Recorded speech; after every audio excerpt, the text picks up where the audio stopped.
আল্লাহর নবী মা ফাতেমাকে হযরতে আলী রাদিয়াল্লাহু তাআলা আনহুর হাতে তুলে দেওয়ার পরে ওনারা যেন আপনার বাড়ি চলে গেলেন। আমার নবী পাক আলাইহিস সালাম যাওয়া আসা করেন। একটা বছর কাটলো। মা ফাতেমা রাদিয়াল্লাহু তাআলা আনহা পৃথিবীর বুকে একটা জান্নাতি ফুল আপনার যেন দেখিয়ে দিলেন। মা ফাতিমা রাদিয়াল্লাহু তাআলা আনহার কোলে হযরতে হাসান রাদিয়াল্লাহু তাআলা আনহু উনি যেন আপনার চলে এসেছেন। আমার নবী মুস্তাফা খবর পেয়ে গেলেন আমার ফাতেমার ঘরে একটা টুকরা চলে এসেছে। ফাতেমা একটা যেন সন্তান জন্ম দিয়েছে। দয়ার নবী রাহমাতাল লিল আলামিন মা ফাতেমার কাছে চলে গেলেন।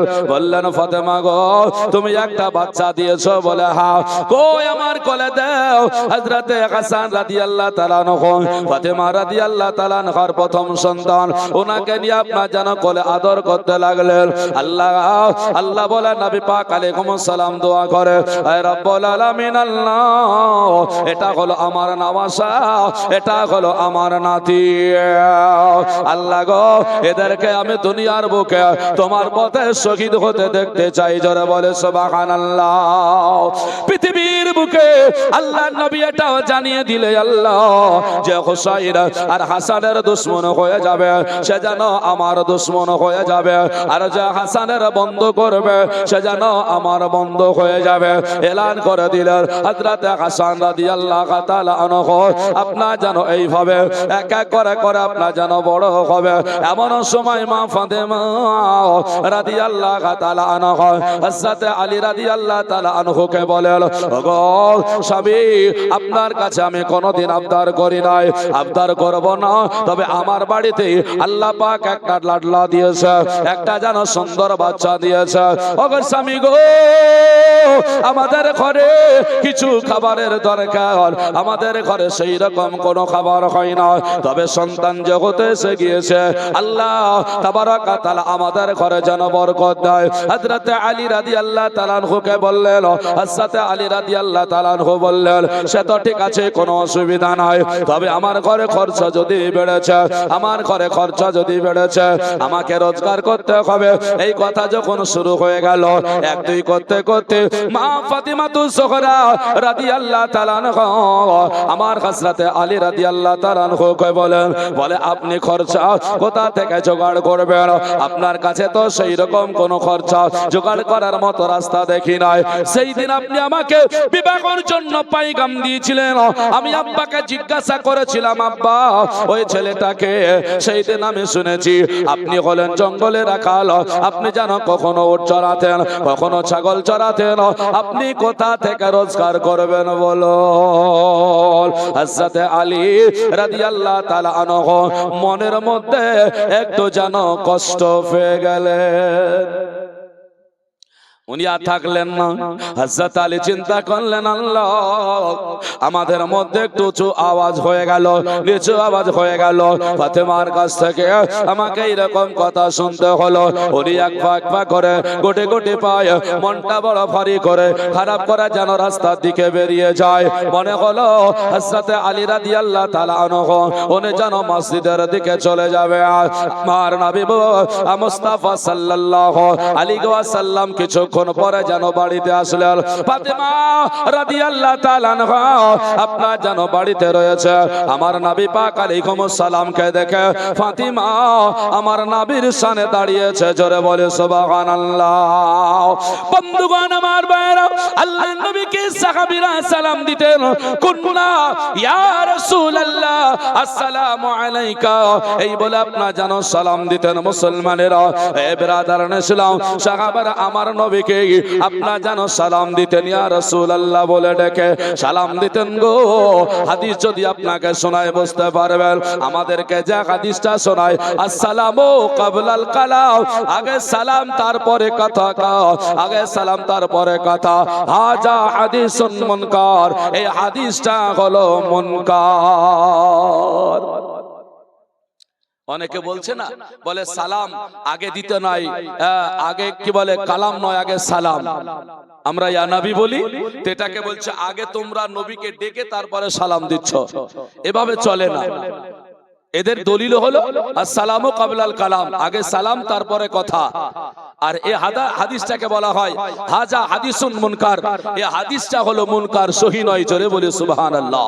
বন্ধু আমার ভাইয়েরা, তবে সালাম দিতেন কি করে? যে হাদিসটা আপনাকে শোনালাম ওই হাদিসটা কুলনা ইয়া রাসূলুল্লাহ আসসালামু আলাইকা, এই হাদিসটা আপনার আজ থেকে 1100 বছর পূর্বে কার লেখা। কতদিনকার বললাম? একটু জোরে বলা যাবে না? কতদিন? 1100। আচ্ছা, 1100 বছর আগেকার মুসলমান এই কিতাব লিখেছে আর এখন লিখছে, তাহলে ওই হাদিস যেটা নবীর পরে পরে কাছাকাছি ওটাই ভুল নাকি এখনকারটা ভুল? এখন বদমাইশি জুড়েছে না, হ্যাঁ? 1100 বছর আগেকার কিতাব, ওই কিতাবে সাহাবীরা নবীকে ইয়া রাসূলুল্লাহ বলে ডেকে সালাম দিতেন, হ্যাঁ? আর ইনারা বলছেন এটা হবে না। মুসলমান আমার ভাইরা, একবার জানো বুঝতে হবে হাদিস। মা ফাতিমা রাদিয়াল্লাহু তাআলা আনহা আমার নবী মুস্তাফাকে সালাম জানিয়ে দিয়েছেন। আমার নবী জানো সালামের উত্তর দিয়ে দিলেন, বললেন ফাতেমা বলো না কেন, কেমন আছো বলো বলো। ফাতেমা বললেন বলে আলহামদুলিল্লাহ। কেমন আছো বললে কি বলতে হয়? আপনারা আমরা কি বলি? ভালো আছি গো, চলছে নাকি? বলে না, মুসলমানের কাজ হলো বলে কেমন আছে কেউ যদি বলে আপনাকে বলতে হবে আলহামদুলিল্লাহ। তাহলে কি হবে জানেন? এক আল্লাহর প্রশংসা হবে। কার প্রশংসা হবে? আল্লাহর প্রশংসা হবে। শুধু তাই নয়, আল্লাহর শুকরিয়া আদায় হয়ে যাবে। আমার আল্লাহ আমার আমল নামায় সওয়াব দিয়ে দেবে। মুসলমান তাই নবী পাক আলাইহিস সালামের বেটি বললেন আলহামদুলিল্লাহ। নবীর সঙ্গে বাবা কথা হয়ে গেল। ফাতেমা বললেন আব্বা জান আপনি কেমন আছেন বলুন। আমার রাসূলুল্লাহ বললেন আলহামদুলিল্লাহ। দয়ার নবী মায়ার নবী রাহমাতাল লিল আলামিন বলে বেটি ফাতিমা আজকে বলো বলো, আজকে তোমার বাড়িতে এসে হাজির দিয়েছি, আমার পিচ্চিটা কই কোথায় বলো, আমার আজকে হাসান কোথায় বলো। হাসানের খোঁজ নিবে। এদিকে মা ফাতেমা রাদিয়াল্লাহু তাআলা আনহা উনি বললেন আব্বা জান হযরতে হাসান আজকে জানো বাড়িতে আরাম করতেছে, তবে আপনি আর একটা খোঁজ নিলেন না। বলে কি? বলে আপনার জামাইটা কোথায়। আমার নবী বললেন ফাতিমা বলো না কেন, হাসানের খোঁজ নেওয়ার পরে তো খোঁজ হবে, তুমি বলো আমার আলী রাদিয়াল্লাহু তাআলা আনহু কোথায় গিয়েছে, তোমার স্বামীটা কোথায় গিয়েছে বলো বলো। ফাতিমা বললেন ওগো দয়ার নবী, ওগো মায়ের নবী রাহমাতাল লিল আলামিন আজকে জানো শুনুন। বলে কি? আমাদের বাড়িতে একটু যেন কথা উঁচু নিচু হয়েছে, এই কারণে আমার স্বামী আপনার জামাই বাড়ি থেকে মনটা খারাপ করে বেরিয়ে চলে গিয়েছে। ফাতিমা বলছেন গিয়েছে কোথায়? বলে জানি না কোথায় গিয়েছে, তবে মসজিদের দিকে গিয়েছে। তাই নাকি? বলে হ্যাঁ হ্যাঁ হ্যাঁ। এবার আমার নবী বললেন ফাতিমা তুমি কি কোনো খোঁজ পেয়েছো? ফাতিমা বললেন হুজুর গো আমি কেমন করে খোঁজ পাবো, আমি তো বাড়ি থেকে বের হই না, বাড়ি থেকে কোথাও যাই না, খোঁজ তো আমি পাই নাই। দয়ার নবী বললেন ফাতিমা আমি একটু যাই দেখি আলী কোথায় শুয়ে আছে, আমি একটু যাই আলী কোথায় গিয়েছে। আল্লাহর নবী নিজে শ্বশুর হইয়া গোটি গোটি ভাই আপনার যেন রাস্তা দিয়ে চলে যায়। যেতে যেতে দেখলেন আমার নবী পাক আলাইহিস সালাম দেখেন আমার হযরতে আলী আপনার যেন বালিতে ওই মাটিতে আপনার যেন শুয়ে গিয়েছি। কারণ হযরতে আলী জানে আমার নবী মুস্তাফা যেন বলেছেন কোন মানুষ যদি তুমি অতিরিক্ত রাগান্বিত হয়ে যাও তাহলে তুমি দাঁড়িয়ে থেকো না, তুমি ইসলাম ধর্ম পালন করো, তুমি হলে মুসলমান, তুমি একটু বসে যাও। তারপরেও যদি রাগ কন্ট্রোল না হয়ে যায় আল্লাহর নবী বললেন তুমি বিছানাতে শুয়ে যাবে। আমি রাসূলুল্লাহ বলে গেলাম তোমার মধ্যে রাগ আল্লাহ পাক আর দিবে না। এর জন্য মানুষ অতিরিক্ত যদি রাগান্বিত হয়ে যান তাহলে পারে চেষ্টা করবেন বসে যাওয়া। কেউ যদি রেগে যায় তাকে বসানোর চেষ্টা করবেন, বসে গেলে রাগ কমে যাবে। আলী শুয়ে গিয়েছেন। নবী আমার দেখলেন হযরত আলী রাদিয়াল্লাহু তাআলা আনহু উনি যেন আপনার শুয়ে আছেন। উনি দেরি না করে তাড়াতাড়ি করে আপনার যেন আলী রাদিয়াল্লাহু তাআলা আনহুর কাছে চলে গেলেন। ও মুসলমান আমার ভাইরা, হযরত আলী রাদিয়াল্লাহু তাআলা আনহু যেমন আপনার দেখলেন শুয়ে, আল্লাহর নবী গিয়ে বললেন, ইয়া আলী, আলী গো, ও আলী যেমনই বলা সঙ্গে সঙ্গে আবার নবীর ডাক শুনে আমার নবী মুস্তাফার সম্মানার্থে আপনার যেন দাঁড়িয়ে আমার নবীকে সালাম জানিয়েছে। জোরে বলি সুবহানাল্লাহ।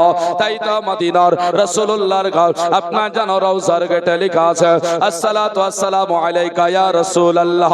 ও মুসলমান আমার ভাইরা, শুধু তাই নয়, আল্লাহর নবী মুস্তাফা সাল্লাল্লাহু আলাইহি ওয়াসাল্লামের কবর যেখানে আছে আপনার যেন দেখবেন সেই গিরিল গোলনের ওইখানেও লেখা আছে আসসালাতু আসসালামু আলাইকা ইয়া রাসূলুল্লাহ।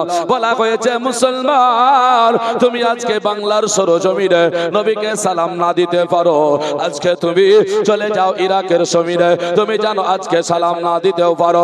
পৃথিবীর কোন প্রান্তরে নবীকে সালাম দাও আর না দাও, আল্লাহর নবীর রওজা যখন জিয়ারত করতে যাবে আমার নবীকে সালাম দিতেই হবে। কি বলে দিতে হবে? আসসালাতু আসসালামু আলাইকা ইয়া রাসূলুল্লাহ বলে এ সালাম বাবা দিতে হবে। কোন উপায় আপনার নাই নাই নাই, আপনি যাই করুন না কেন। কথাই বলে বাগাদুরি যতই করো আজকে চলবে না তোমার বাগাদুরি, কেন না আমার রাসূলুল্লাহ এখনো শেষ হয়ে যায় নাই। যতই করো না কেন রাসূল আমার আছেন, আমরা মানি। তবে মক্কা থেকে মদিনায় যদি আপনি না যান তাহলে কি হারাবেন জানেন? মদিনায় যদি আপনি হজে না যান কি হারালেন? কত বড় সম্পদ আপনার চলে গেল। অনেকেই দেখছে বলছে মদিনাতে কিছু নাই, মদিনাতে যে কি হবে বলে না, অনেকেই বলছে। একটা বই বেরিয়েছে, আপনারা জানেন না বইটা, বুঝেন না, হ্যাঁ না? জিয়ারতের উদ্দেশ্যে স্বপ্নের দেশে, কথাটা বুঝতে পারলেন? জিয়ারতের উদ্দেশ্যে স্বপ্নের দেশে, তার মানে কোনটা বোঝায়? মক্কা মদিনা, নাকি বলছেন? চলে যাচ্ছেন। বইটার মধ্যে লেখা আছে যে মদিনাতে কিছু নাই, যা আছে সব মক্কা শরীফে আছে, মদিনা শরীফে কিছু নেই। তবে তার কিতাবে সে লিখতে পারে। বুখারী শরীফে কি বলে ওটা দেখুন। বুখারী শরীফ, মুহাম্মদ ইবনে ইসমাইল বুখারী রাহমাতুল্লাহ আলাইহি তিনি আপনার যেন বলছেন মনজার আল কবরি ওয়াজিবাত লাহু শাফাতি, যে আমার কবরকে জিয়ারত করলো আমি রাসূলুল্লাহ, আমার উপরে ওয়াজিব হয়ে গেল তাকে শাফাত করা। জোরে বলবেন না? আচ্ছা, ওয়াজিব কাজা করলে তারাক করলে গুনাহ হয় না, হয় না? তা আমার আপনার উপরে যদি ওয়াজিব হয় আর ওয়াজিবটা যদি ছুটে যায় তাহলে আমার আপনার যদি গুনাহ হয়, রাসূলুল্লাহ বলছেন যে আমার কবর যে জিয়ারত করলো তার জন্য তার উপরে আমার শাফাত ওয়াজিব হয়ে গেল। তো নবী মুস্তাফার কবর জিয়ারত করনে वाला, নবী মুস্তাফার কবর মানে কবরের কাছে দোয়া করনে वाला কিয়ামতের ময়দানে রাসূল বলছেন আমি তারে শাফাত করব, আমার ওয়াজিব হয়ে যায়। যদি ঈমান নিয়ে এটা বিশ্বাস নিয়ে কেউ করে কিয়ামতে নবীর শাফাত পেয়ে যাবে। আর যদি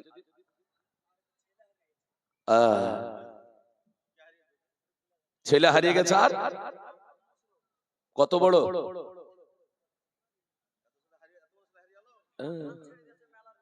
আচ্ছা ঠিক আছে যাও। বাড়ি কোথায়? বাড়ি শিলপুকুর। মানে যুবককে দেখছেন তো, এ ভাই বলছে আমার চাইতে বড় ছেলে হারিয়ে গেছে। মানে মেলার ভিতরে হাত ছেড়ে দিয়েছে। হ্যাঁ, তাহলে চিন্তা করেন, মানে এর চাইতে বড় ছেলে হারিয়ে গেছে আর বাড়ি বেশি দূর নয়, শিলপুকুর, বুঝেছেন? তার মানে ও হারিয়ে গেছে, কখন পালিয়ে গেছে আল্লাহ জানে। বুঝেছেন? যাক, অসুবিধা নাই। শিলপুকুরের কোন ভাই যুবক তুমি যদি থাকো, তোমার একটা যুবক ভাই তোমাকে খোঁজ করছে, তুমি এখানে চলে এসো। মুশাররফ নাম নাকি? হ্যাঁ, তো যাই হোক, বাইরে যদি কোথাও থাকো তাহলে চলে আসো, আর যদি পালিয়ে যাও তো কোনো অসুবিধা নেই, নাকি? আপনারা জানেন না, কিছুদিন আগে আপনাদের বালির ঘাটে একটা মেয়ে 2 থেকে 3 বছরের একটা বাচ্চা কন্যা সন্তান রেখে অন্য ছেলের সাথে পালিয়ে গেছিল। আপনাদের বালির ঘাটে এই কেসটা এখানকার এই মহেশপুরের গ্রামের, বুঝতে পারেন? মানে ছেলে মেয়েটার বিয়ে হয়েছিল অন্য কোথাও, তো মানে ছেলে বালিরঘাটে ওর মানে মেয়েটার ভাইকে ডেকে ছেলেটাকে দিয়ে আসছে বলে ও পালিয়ে গেছে অন্যজনের হাতে, বুঝেছেন? তো যাই হোক মুসলমান, এই কেস অনেক ঘটে, অনেক ছেলে হারিয়ে যায়, আজকে বড়টা হারালছে। তো যাই হোক মুসলমান লক্ষ্য করুন, তো যে কথা বলছিলাম যে রাসূলুল্লাহ সাল্লাল্লাহু আলাইহি ওয়াসাল্লাম বললেন যে শাফাত ওয়াজিব হয়, তো রাসূলুল্লাহ শাফাত করবে। এবার মদিনা শরীফে যদি না যান তাহলে পরে এত বড় সম্পদ আপনি হারিয়ে দিলেন, এটা চিন্তা করবেন। এর জন্য সাইড থেকে যদি আসে যে মদিনায় গিয়ে কোনো লাভ নাই, ও আলোচনা ও আওয়াজ শুনে কোনো লাভ নাই। মুসলমান আমার ভাইরাও, তাই তো হযরত আলী মুর্তজা রাদিয়াল্লাহু তাআলা আনহু উনি আপনারা জানো আল্লাহর নবী সম্মানার্থে দাঁড়িয়ে নবীকে সালাম দিয়া মাথা নিচু করে দাঁড়িয়ে গিয়েছেন। হযরত আলী আর কিছু বলতে পারে না। আল্লাহর নবী বলছেন, আলী গো, ও আলী গো, আজকে তুমি আমারে বলো বলো, তুমি এই বালিতে কেন শুয়ে আছো, এই মাটিতে রাস্তায় কেন শুয়ে আছো বলো। হযরত আলী কোনো কথা বলে না। আল্লাহর নবী বলছেন, আলী তুমি আজকে যদি আমাকে না বলো, আমি জানি আমাকে তুমি লজ্জা করতেছো, তবে তুমি বাড়িতে যে ঘটনা ঘটেছো সেই ঘটনা সম্পর্কে আমি অবগত, আমি জেনে গিয়েছি।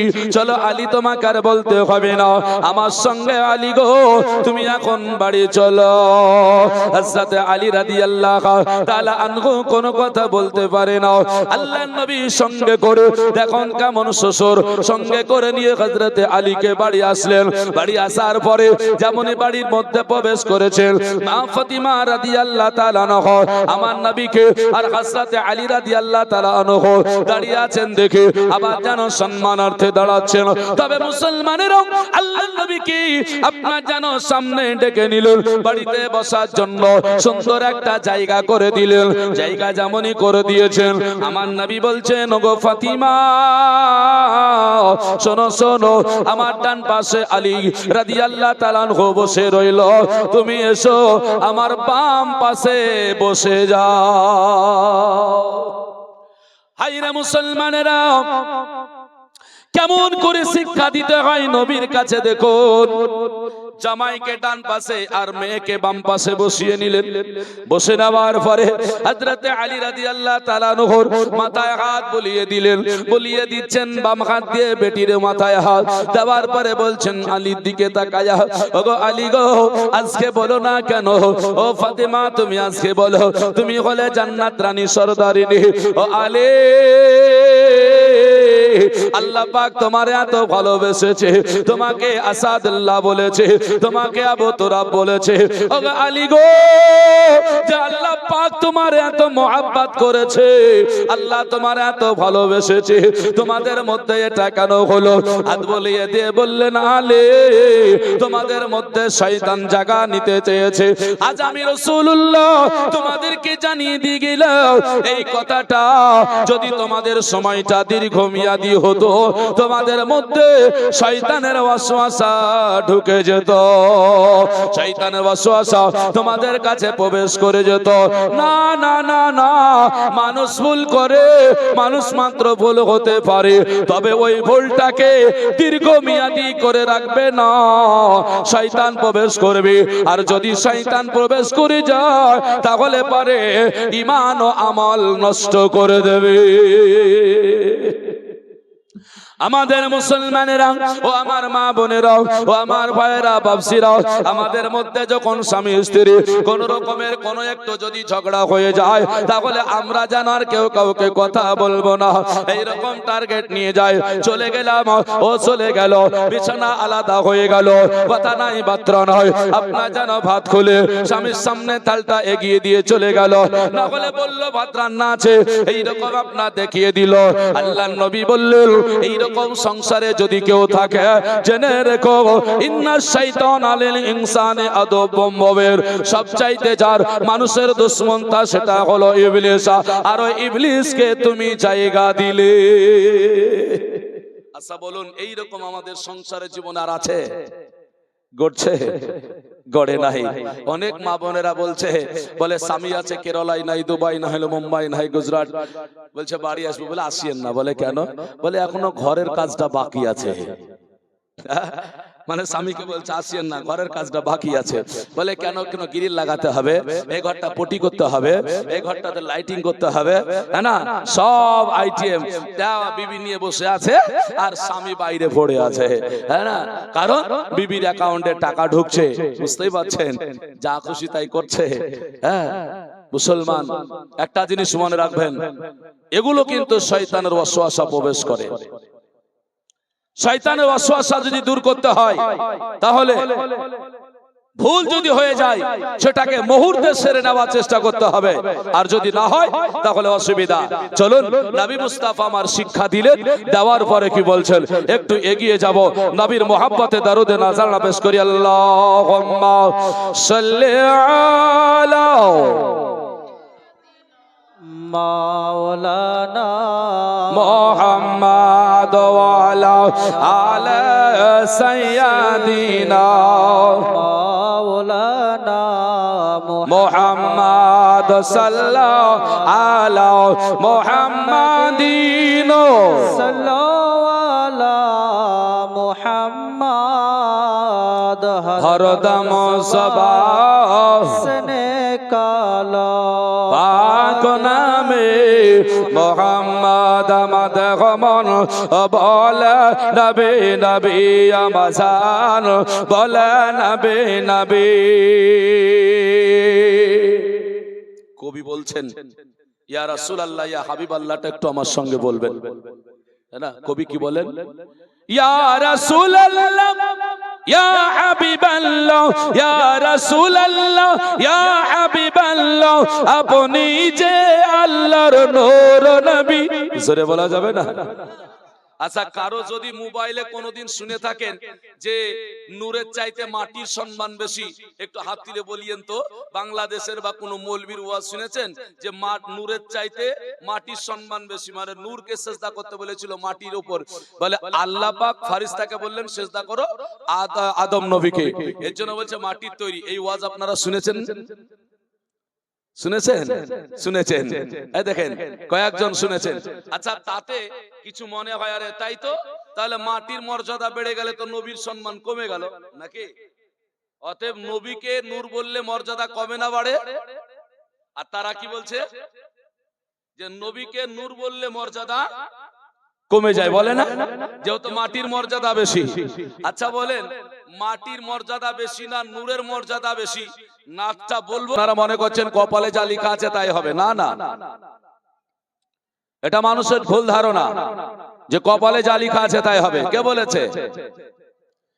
এটা সম্পূর্ণ একটা জায়গায় ছেড়ে দিলে হবে না। কপালে লেখা আছে হবে, আবার কিছু পরিবর্তন হবে। যেমন আমরা সুন্নি, হ্যাঁ না, একটা শ্রেণীর মানুষ, তারা নিজেরা মাজার ভাঙার পক্ষে নিয়ে বিরাট আকারের একটা নাম কামানোর চেষ্টা করছে, কিন্তু ওরা জানে না যে সুন্নিরা মাজার ভাঙতেও জানে, সুন্নিরা মাজার গড়তেও জানে, হ্যাঁ না?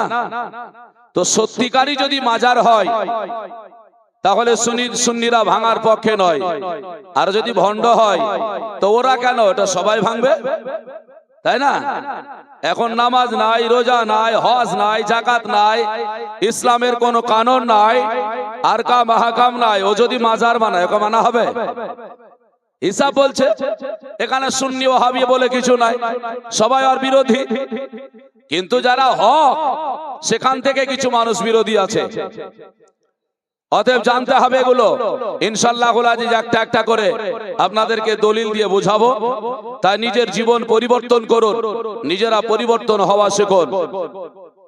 তো 16টা দিন কবি বলছেন দেখুন নিজেরা, মরার পরে 16টা দিন পার হবে, আর দেখো ফেটে নাড়ি ভুড়ি বের হবে, পুরা 60টা দিন রবে, আর দেখো গলে ছাড়ো কার, আর মাটির দেখো মাটির তলে পচে হবে চারকার। আল্লাহুম্মা সাল্লি আলা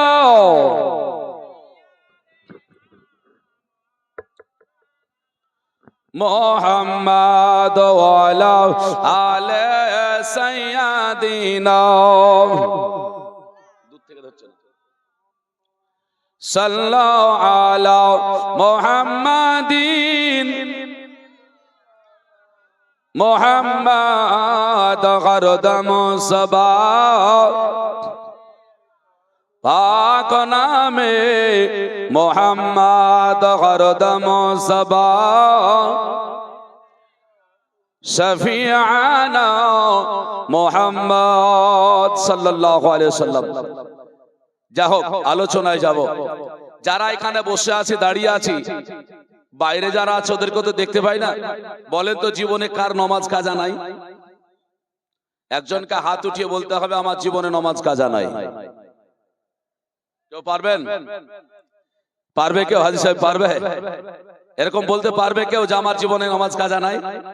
পারবে না। আচ্ছা বলেন, নমাজ যদি কাজা না থাকে,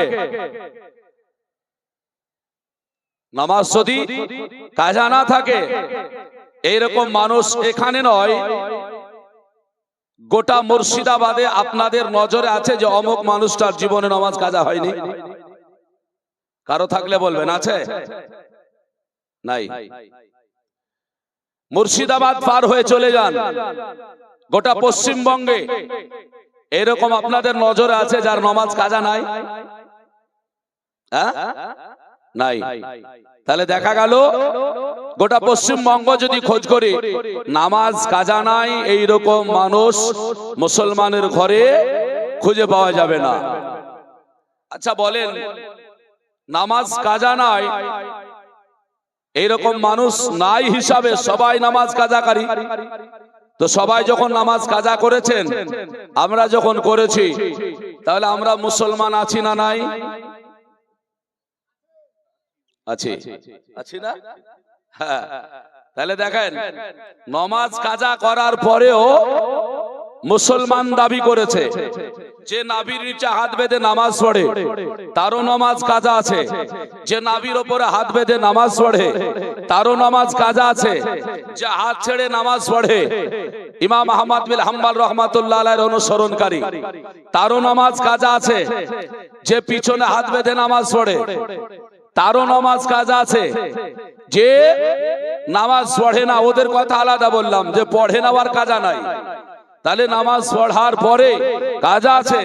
এখন কথা হলো, কেউ যদি কোন সমাজের কোন শ্রেণীর কোন অনুসরণকারী কোন ব্যক্তি এই বক্তব্য দিয়ে বলে যে যারা নামাজ পড়ে না, যারা নামাজ কাজা করে তারা কাফের, তারা কাফের, তারা কাফের। আচ্ছা বলেন, তাহলে কাফের হতে কেউ বাকি আছে? হ্যাঁ, সবাই কাফের।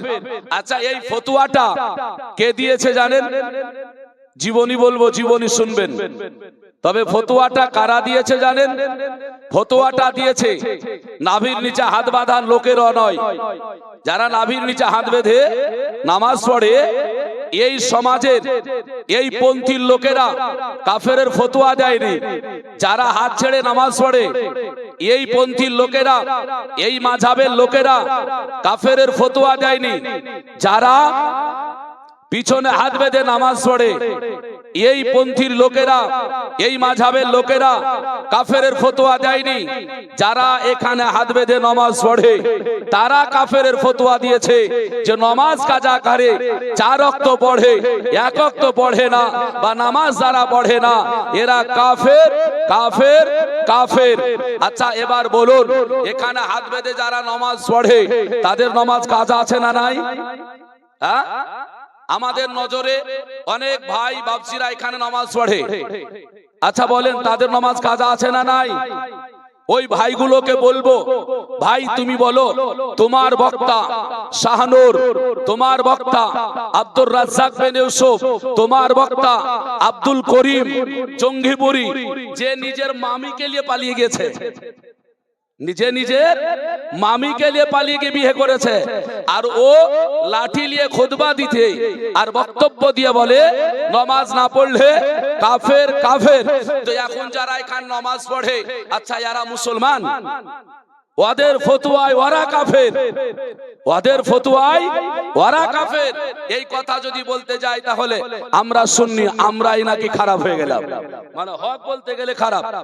আরে ভাই, বলার উদ্দেশ্য হলো তোমার বক্তা যদি তোমাকেই কাফের বলে আর তুমি যদি মেনে নাও যেই কথাটা আবু জাহেল বলে না, যেই কথাটা আবু লাহাব বলে না, যেই কথাটা উতবা সাইবা বলে না, যে কথাগুলো আজকে বর্তমান আমাদের মুসলমানের ঘরে ছেলে মুসলমানের নাম নিয়ে মুসলমানের খাতায় নাম দিয়ে আজকে এত বড় বড় বক্তব্য দেয়, আজকে গোটা মুসলিম সমাজকে, আজকে গোটা বিশ্বর মুসলমানকে কাফেরে পরিণত করে দিল। এই বক্তব্য আপনাদের কাছে আমার দেওয়ার প্রথম উদ্দেশ্য হলো আপনারা জাগুন, আপনারা জাগ্রত হন, না হলে আমাদের আগামী প্রজন্ম আমাদের বড় বিপদগ্রস্ত হতে চলেছে। কারণ তাদের ফতোয়া আসল রূপ বেরিয়ে এসেছে, আসলে তারা মুসলমানের রূপে নয়, তারা ইহুদি খ্রিস্টানদের রূপে এসে আমাদেরকে নামাজের মাধ্যম দিয়ে ধোঁকা দিতেছে। যদি প্রমাণ না করতে পারি যে ওদের বক্তারা এই কথা বলেনি, আমি গর্দান দিয়ে চলে যাব। যে সাজা দেবেন আমি নেব। আমাকে সবাই হয়তো চিনেন, না চিনলে আমাকে ইউটিউবে চিনবেন, এ কথা আপনাদেরকে বলে দিলাম। প্রমাণ যদি নিতে হয় আমার কাছে নেবেন। এগুলো আমি সব প্রমাণ রেখেছি যে তোমাদের বক্তারা আমাদেরকে কাফের বলে, আর তোমাদেরকে কিছু বললেই আমাদেরকে বেদাতি বলো। হ্যাঁ, আমরা হক কথা বলি, এর জন্য আমাদেরকে বেদাতি বলো। চলুন তাদের আসল রূপ আরো কয়েকটা কথা বলবো। তবে আজকে মুসলমান আমাদের সমাজে স্বামী আর স্ত্রীর মধ্যে এমন বিচ্ছেদ ঘটতে আরম্ভ করেছে, আমাদের পরকীয়াতে এমন বেড়ে গিয়েছে যে আমাদের সমাজ নষ্ট হতে চলেছে। হচ্ছে না, হয় না? মা ফাতিমা আর হযরত আলী রাদিয়াল্লাহু তাআলা আনহুর বিবাহের কাহিনী নয়, বিবাহের পরের কাহিনী। ওনাদের সংসারের জীবন কি ছিল, আল্লাহর নবী ওনাদেরকে কি শিক্ষা দিয়েছিলেন, এই শিক্ষাটা বলবো। তবে আজকে শিক্ষা নিতে হলে বিবাহিতরা জলসা শুনতে হবে। আর একটা মাস পরে এই লালকাগুলো আসতেছে, এই লালকাগুলোকে একটু ঠেকাতে হবে। লালকা মানে বুঝেছেন, 13, 14, 18-র নিচে, খুব বেশি হলে 20-র নিচে ধরেন, হ্যাঁ না? ইয়াদের খুব অত্যাচার হবে পুষ মাস আসলে। খারাপ ভাষা বলছি না, চার পায়া জন্তু আছে, হ্যাঁ না? খারাপ একটা কাজে থাকে, ওই রকম মুসলমান আমরা ভাষা ব্যবহার করি। এই লালকাদের খুব অত্যাচার, কারণ এরা মনে হবে যে যুদ্ধের ময়দানে যাচ্ছে। 3 দিন 4 দিনকার তাবু গেড়ে মাঠে ময়দানে ডিজে নিয়ে এরা গান বাজাবে। বাজাবে না? বাজাবে। শুনুন, এই লালকাগুলো আমাদের কি করে জানেন? আমাদের ক্ষতি ধর্মের করে, আমাদের ধর্মের ক্ষতি করে। কেন জানেন? এই লালকাগুলো যে কাজগুলো মাঠে ময়দানে গিয়ে তাবু গেড়ে গোশত দিয়ে ভাত দিয়ে একবারে মিষ্টি দই দিয়ে খাওয়া দাওয়া করতেছে, এটা হারাম হারাম হারাম। শুধু তাই নয়, শরীয়তের দৃষ্টিতে ধর্মের ক্ষতি। কেন? অন্য ধর্মের মানুষেরা আমাদেরকে টিটকারি করে বলছে, মৌলভী সাহেব আমাদের ধর্মটা আপনাদের সমাজে ছেলেরা নিয়ে নিয়েছে। আমাদেরকে বলে গো, আচ্ছা এটা ঘৃণা লাগে না? আমাদেরকে লজ্জা লাগে না? কত বড় অপমান, অপদস্থ কথা এটা মুসলমান। তাহলে আমাদেরকে বুঝতে হবে যে আমরা কোন জায়গায় আছি। আমি অনুরোধ করব, প্রসন্ন ভাই, তোমরা খারাপের পথে যেও না, তোমরা ভালো হও। তোমরা ইসলামের একদিন বাহক হবে। ইসলাম একদিন এমন একটা জায়গায় আসতেছে, এই কথাটা আপনাকে বলছি। 2 শ্রেণীর মানুষের বিপদ হতে চলেছে।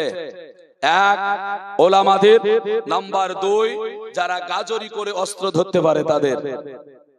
এই দুই শ্রেণীর মানুষের বিপদ আসতে চলেছে আমাদের ভারতবর্ষে। আমি বললাম আপনারা মিলিয়ে নেবেন, কয়েকটা বছর কাটতে দেন। কেন? তার কারণ হলো মৌলবীরা নেতৃত্ব দেবে, আর যারা অস্ত্র ধারণ করতে পারে, শক্তি আছে, তাদেরকে একটু ঠেকাতে হবে। কারণ মুসলমানের এটা মনে রাখিয়েন, ধর্মের প্রতি আক্রমণ করলে আমার মতো মৌলবী পিছনে থাকবে, কিন্তু যে নামাজ পড়ে না, আবার কি বলে অস্ত্র একটু ধরতে পারে, ধর্মের মহব্বতে সে আগেও যেতে চলে যাবে। এটা আমি দেখেছি অনেক জায়গাতে। হ্যাঁ না, দুই একটা নমাজিকে দিয়ে বললে হবে না, তারা কিন্তু আগে থাকে, বলে ধর্মের ক্ষতি করলে অসুবিধা আছে। এর জন্য বলবো আগামী দিন তোমাদেরকে ধর্মের বাহক হতে হবে, ধর্ম ঠেকাতে হবে। ইসলামের প্রচন্ড আকারে ক্ষতি হতে চলেছে। আজকে ভারতবর্ষ বলে নয়, সারা বিশ্বে ইসলামের প্রতি আক্রমণ করতে চলেছে। তার একটাই কারণ হলো ইসলাম যদি আজকে মুছাতে না পারা যায়, তাহলে পরে আমাদের পৃথিবীর বুকে কোন ধর্ম আগামী দিনে ঠিক থাকবে না। ইসলাম মুছাতে হবে। আর এটাও জেনে রাখেন, ইসলাম যদি মুছার হতো, কারবালার প্রান্তরে মুছে যেত। ইসলাম মুছার হলে কারবালার প্রান্তরে মুছে যেত। ইসলাম মুছে নিয়ে মুছবে না, তবে ইমানদার সংখ্যাই কমে যাবে। মুসলমান, এর জন্য অনুরোধ করব, ভাই তোমাদের মৌলভী সাহেবেরা সবাইকে কাফের বলছে, শুধু আমাদেরকে নয়, তোমাকেও কাফের বলেছে তুমি যদি নামাজ কাজা করো, তুমি যদি নামাজ না পড়ো। আর হানাফিদের মাসআলা হলো, নামাজ যদি কেউ অস্বীকার করে তাহলে সেই ব্যক্তি হলো কাফের। নামাজ যদি অস্বীকার করে তাহলে সেই ব্যক্তি হলো কাফের। নামাজ তারাককারী ছেড়ে দেওয়া, সে হলো জুলুমকারী, অন্যায়কারী, গুনাহগার। তবে কত বড় গুনাহগার বলা হয়েছে, নামাজ যদি ছেড়ে দেওয়া হয়, নামাজ যদি কাজা করা হয়, আল্লাহ পাক রব্বুল আলামিনের কাছে তওবাতুন নাসুহা করতে হবে। চলুন এগিয়ে যাই। আমার নবী মুস্তাফা আলী ও ফাতিমা রাদিয়াল্লাহু তাআলা আনহার বিবাহ যখন কমপ্লিট করে দিলেন, দেওয়ার পরে বিবাহ দিয়ে দেখেন বাপের কি দায়িত্ব, নবী কি শিখিয়ে দিয়েছেন। নবী আমার বিয়ে দিলেন, দেওয়ার পরে মা ফাতিমা ও হযরতে আলী রাদিয়াল্লাহু তাআলা আনহুর হাতে হাত দিয়ে দিলেন। দিয়ে নবী ওযু করেছিলেন, ওই ওযু করা পানি কিছু ছিল, ওই পানিটা জামাই আর বেটির মাথাতে ছিটিয়ে দিলেন। জোরে বলি। আর আমাদের বিটির বিয়ে দেওয়ার পরে মেয়েকে সোপানোর সময় বাপকে খুঁজেই পাওয়া যায় না, আর নানাকে খুঁজো, আর দাদাকে খুঁজো, আর দাদিকে খুঁজো, সপাতে হবে। এই সপানোর জন্য আর খুঁজে পাওয়া যায় না কাউকে। আরে ভাই, আপনি আপনার মেয়েকে জামাইয়ের হাতে তুলে দেবেন।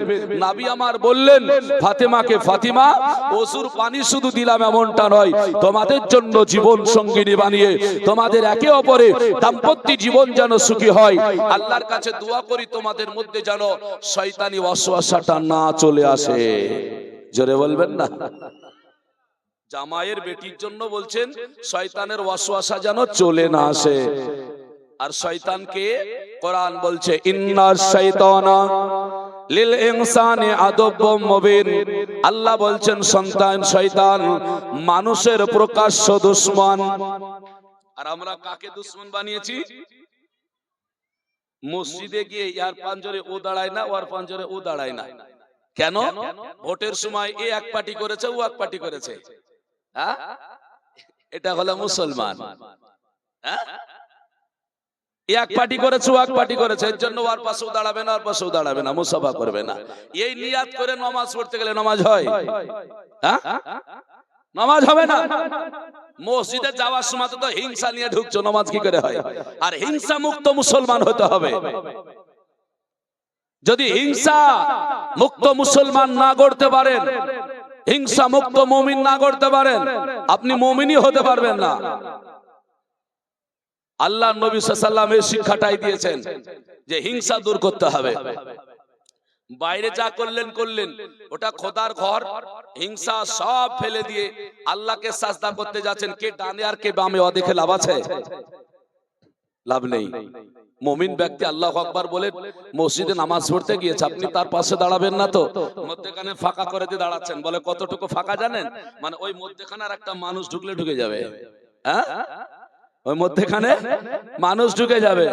বলছে এই রকম করে নিয়াত নিয়ে দাঁড়াতে নাই, ওটাকে কাতায় সাফ বলা হয়, অর্থাৎ কাতার কাটা হয়ে যায়। এই কাতার কাটা যদি আপনি করেন, এ গুনাহগার আপনাকে হতে হবে। কখনো এ ফাঁকা রাখবেন না, ওটাকেই বলছে শয়তানের ওয়াসওয়াসা, ওখানে শয়তান ঢুকলো। রান্নার দায়িত্ব যিনারা আছেন তিনাদেরকে বলা হচ্ছে আপনারা মসজিদে দেখা করেন। যিনারা রান্নার দায়িত্ব ছিলেন আপনাদের বলা হচ্ছে আপনারা মসজিদে দেখা করুন। মুসলমান চলুন, তো নবী পাক আলাইহিস সালাম বিবাহ দিয়ে মা ফাতেমাকে হযরতে আলীকে বাড়ি পাঠিয়ে দিলেন। ইনারা বাড়ি চলে গেল, কি জীবন ঘটলো একবার দরদ পড়ে নিয়ে যায়। আল্লাহুম্মা সাল্লি আলা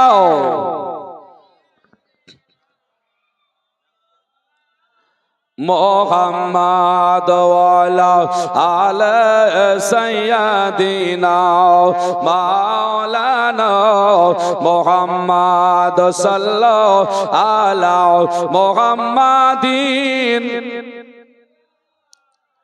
মুহাম্মদ গরদম সাবা পাক নামে মুহাম্মদ হরদম সবা শান কালো শফিআনা মুহাম্মদ সাল্লাল্লাহু তাআলা আলাইহি ওয়াসাল্লাম। বাবা মা ফাতেমা রাদিয়াল্লাহু তাআলা আনহার জীবনী বাবা অনেক শুনেছেন বিবাহর, এর জন্য বাবা বিবাহর জীবনী বলবো না, আগেই বলেছি।